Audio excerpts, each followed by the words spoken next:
Praise the lord. దేవుని పరిశుద్ధ నామానికి మహిమ కలుగును గాక.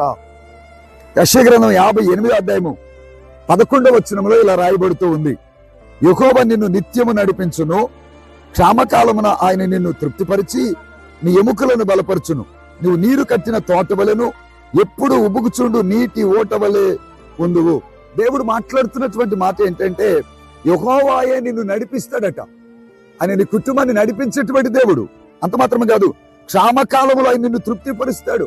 ఒకవేళ కరువు కాలం అనుకుంటున్నావేమో, కరువులో కూడా ఆయన తృప్తిపరిచే దేవుడు.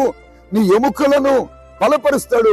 నువ్వు నీరు కట్టిన తోట వలె ఉంటావు. నీ కుటుంబం ఎప్పుడు ఉబుకుతున్న ఓట వలె చేయాలని దేవుడు ఆశపడుతున్నాడు. అలాంటి అద్భుతమైన సమృద్ధిని నీ కుటుంబాన్ని దేవుడు ఇవ్వాలని ఆశపడుతుండగా, ఆయన మీద ఆధారపడి ఆయనతో నీ జీవితం కొనసాగించబడుతూ, భక్తి జీవితాన్ని కాపాడుకుంటూ, ప్రభుతో విశ్వాస జీవితంలో నువ్వు నడిపించబడుతున్నట్లయితే దేవుడు అద్భుతంగా ఈ వాక్యాన్ని నీ జీవితంలో నెరవేర్చి కాపాడును గాక.